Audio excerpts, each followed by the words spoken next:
ራሴን አጠፋለሁ ማለት ምን ማለት ነው? እስቲ ራስሽን አጥፍተሽ ወይም ደግሞ ራስን ማጥፋት ናቲን ያስገኝሻል እንዴ? ጉድ እኮ ነው። ራሴን አጠፋለሁ አንተ የኔ ካልሆን ካላለችም ከኋላ የመጣ ይናወጣለሁ።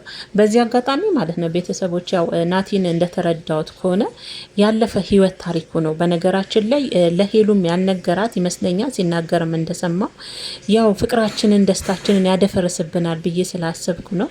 በጊዜው ደግሞ ከልጅቷ ጋር በአካል አንተዋወቅም በስልክና ቤተ ክስት ብቻ ነበረ ከልጅቷ ጋር የምናወራው። ያለፈም ታሪክ ነው። ሲቀጥል ደግሞ ያነገርኩሽ ደስታችንን ያደፈርስብናል ብዬ ነበር በማለት ነበረ። ዛሬ እንግዲህ ሄሉና ልጅቷም ተፋጠው ነበር። በዚህ አጋጣሚ ናቲም ያው ያለፈ ታሪኩ ነው። ሄሉዬም ያው ከጎኑ ሆነሽ ነገሮችን ለማስተካከል መሞከር ነው ያለብሽ እንጂ አሁን ሄሉ ጋር ትልቅ ችግር የፈጠረው ለምን ደበከኝ ነው። በቃ እንደሚመስለኝ ከሆነ ናቲ ያው ሄጄ ከሄሉ ጋር እንደ አዲስ ከልጅነት ፍቅሬ ጋር እንደ አዲስ ወደ ኋላ ፍቅር ጀምራለሁ ብሎ ያሰበ አይመስለኝም። ያው እግዚአብሔር ታምሮነና እግዚአብሔር አገናኛቸውና እንደ አዲስ ፍቅራቸውን ጀመሩ እንጂ ፍቅር ጀምራለሁ ብሎ የሄደ የመጣ አይመስለኝም ናቲ። ለዛም መሰለኝ ለሄሉ ያልነገራት። ሲቀጥል ደግሞ የነበሩበት ደስ የሚል ጊዜ ስለነበረ ያንን ጊዜ ያደፈረስብኛል ብዬ ስላሰብኩ ነው አለ። ትናንትና በእርግጥ ልጅቷን ምንም ግንኙነት የለንም አላቅሽም ብሎ ሽምጥጥ ሲያረጋት ነበረ። ዛሬ ግን አምኗል። ያው እኔ ለምን አልነገርከኝም ታዲያ ለምን ደበከኝ ስትለው ሄሉ ያው ደስታችንን ያደፈረስብናል ብዬ ነው አለ። እኔ ግን ናቲን የተረዳሁት ምንድነው ብትሉ ቤተሰቦቼ በጊዜው ካለበት ሀገር ሲመጣ ከሄሉ ጋር እንደ አዲስ ፍቅር እንጀምራለን ወይም ደግሞ ወደ ድሮ ፍቅራችን እንመልሳለን ብሎ አላሰበም ይመስለኛል። እና ያው ሄሉ ሻዬ የተረጋግተሽ ነገሮችን ማስተካከል ነው ያለባት ቤተሰቦቼ። ናቲ መደበቁም ጥፋት ነው። በእርግጥ በአንድ በኩል ስትረዱትም የነበሩበት የደስታ ጊዜ እንዳይደፈርስባቸው አስቦም ሲቀጥልም ከዛ ሲመጣ አልነገራት ያው እንደ አዲስ ወደ ፍቅራችን ውስጥ እንገባለን ብሎ ስላላሰበ ይመስለኛል። ሌላው ደግሞ ሄሉዬን በጊዜው አንቺም ያው አዲስ ህይወት ውስጥ ነበርሽ አይደለ? ሁለታችሁም ያለፈ ታሪክ ነበራችሁ። በነገራችን ላይ ሁሉም ሰው ያለፈ የኋላ ታሪክ አለው፣ ሁላችንም ማለት ነው። ግን ትልቁ ችግሩ ምንድነው? ያንን ታሪክ አጽድተን ያለ መግባታችን ወይም ደግሞ ተናግረን። ፍቅር ቀላል ነገር አይደለም፣ እቃቃ ጨዋታ አይደለም፣ ህይወት ነው አይደለም? ስለዛ ያንን ነገር አጽድተን ህይወታችን አጽድተን ወደዛ ሰው መሄድ ባለመቻላችን ነው ስህተታችን እንጂ ሁላችንም ከጀርባችን ያለፈ ታሪክ ያለፈ ህይወት አለን። ያውም ደግሞ የቆሰልን በዛው ልክ የቆሰሉም አሉ።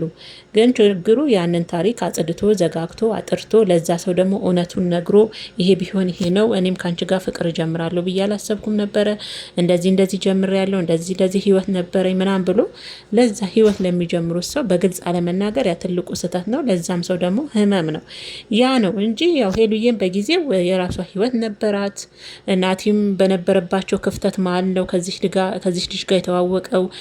ቤተሰብም እንዴት እኔ የጭራሽ ቤተሰብ ድረስ አስተዋወቃትም እያለች ነው ይመስለኛል። በስልክ መሰለኝ ያስተዋወቃት እንጂ በአካል ከልጅቷ ጋር አልተገናኙም። ግን ደግሞ ወደ ኢትዮጵያ እንደሚመጣ ደግሞ ለልጅቷ ነግሯታል እና በስልክ ያወሩ ነበር ከልጅቷ ጋር በቴክስት ማለት ነው። እና ከዛ ውጭ ያው ሌላ ግንኙነት እንደሌላቸው ነው የተናገሩት። እና እንደውም ናቲ እኔ እሷን ነው የምወደው፣ እሷ ናት ሚስቴ፣ እሷ ናት ፍቅረኛዬ፣ በቃ ከዚህ በኋላ ከህይወቴ ውጭ እያለት ነበር። በእርግጥ ለዛችኛዋም ይከብዳል። በነገራችን ነው ቤተሰቦች እንደ ሴት ስታስቡ ለዛችሁም ይከብዳል።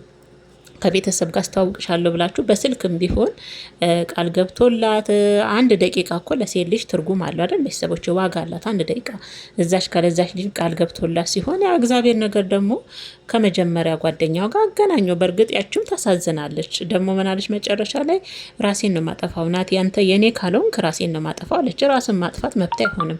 ራስሽን አጥፍተሽ ናቲን የምታገኙ ቢሆን እኮ ጥሩ ነው የኔ ቆንጆ፣ ሞኝ አትሁኝ፣ ህይወት ይቀጥላል።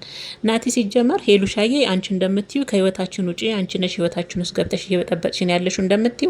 ሄሉ ዛሬ መጣች ሴት አይደለችም። የልጅነት ፍቅረኛው ብዙ ነገር ደስታንም ፍቅርንም ብዙ ነገሮችን አብረው ያሳለፉ የልጅነት ፍቅረኛዋ ነው የኔ ቆንጆ እንጂ ትናንት እንደመጣች ሴት ዛሬውኑ መተሽ አንቺ በቴክስት ያውቀሽው ከህይወታችን ውጪ ማለትሽ ልክ አይደለም። ራስሽንም ማጥፋትሽ ናቲን ወደ አንቺ የሚመልስ አይመስለኝም።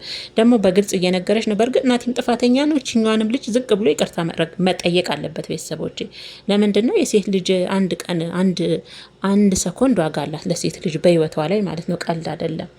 እና እንግዲህ ናቲ ጋር እሷንም ይቅርታ መጠየቅ አለባት። እሷም ከህይወታቸው መውጣት አለባት አይደለ? እችኛዋን ነው መወደው፣ እችኛዋን ነው ማፈቅረው፣ የልጅነት የናት እሷን ነው ማገባው እያለ ግልጽ እየነገራት ነው። ሄሉሻዬንም እየነገራት ነው። የደበቃት የነበረን ፍቅር የነበረን ደስታ እንዳይደፈርስብን ነው። እሷንም የማውቃት በፊት ለፊቷ በቴክስት ብቻ ነው የማውቃት ብሏል።